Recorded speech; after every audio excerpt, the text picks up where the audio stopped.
On Monday night, the Trump administration got cops to gas and abuse peaceful protesters so Trump could cross the street and get this dumb photo op, and Republicans seemingly, obviously, don't want to talk about it. The president did last night the right thing to do.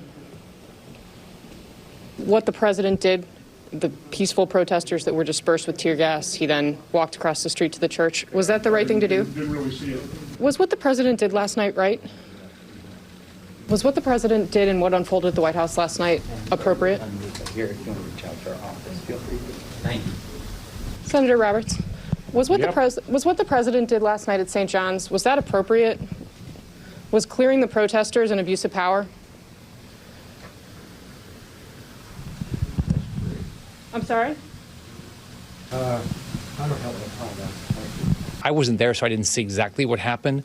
But I think that he was just trying to make a point. And it's hard in a polarized environment like this. So You don't have any comment on what happened at the White House last night? On the what? The gassing of White House protesters, do they have a right? I didn't watch that closely enough to know what happened there. Great work with that montage by MSNBC there, honestly. So there was shrugs, there was no comment, there was here's my card, there was I wasn't there even though I do own the TV and have eyes and ears. They understand how bad it was. They understand how bad it looked to gas, to abuse, to brutalize peaceful protesters.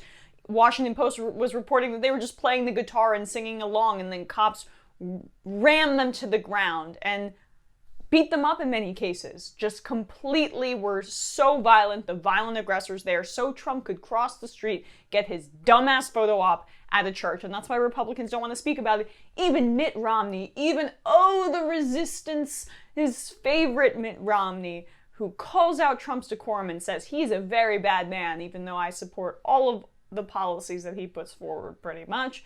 Just to recap, Ron Johnson, Senator Republican of Wisconsin, said, I didn't really see it. I'm late for lunch, said Portman, Republican as well. I don't have a comment, said Pat Roberts, Republican senator from Kansas. Cuck Ted Cruz. Dead Cruz, I shouldn't say that. That's Trump conspiracy theories about his father. Anyway, Cuck Ted Cruz defended Trump in the statement, of course, because, Trump can call his wife ugly, and like the good boy he is, he'll come right around and defend the president at every turn.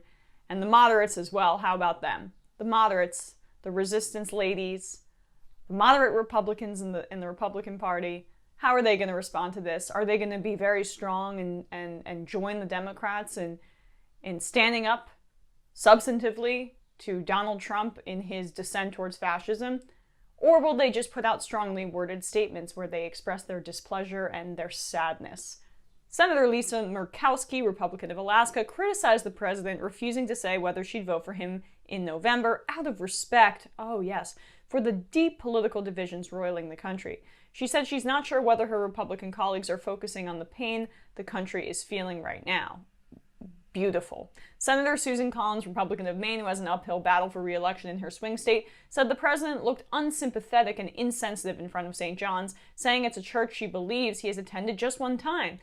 Focusing on the right things, but there, by the way, not the police brutality. The president ought to be trying to calm a nation, pledge to right historic wrongs, and be a steady influence. I don't think he was last night, Collins said, adding that it was painful to watch protesters being tear gassed so the president could walk across the street. I am so sick of Susan Collins and Lisa Murkowski's outrage that goes absolutely nowhere. And is it even outrage when you vote with Donald Trump 80+% of the time and you agree with everything substantively he does? You just don't agree with the PR nature of it and the bullying and the tweets.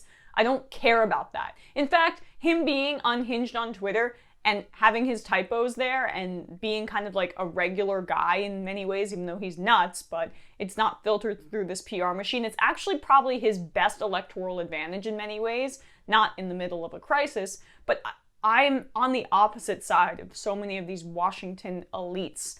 I don't care about the uncouth nature of Donald Trump. I care about what he's doing substantively to the country. And those are the things that Lisa Murkowski and Susan Collins seem to be okay with.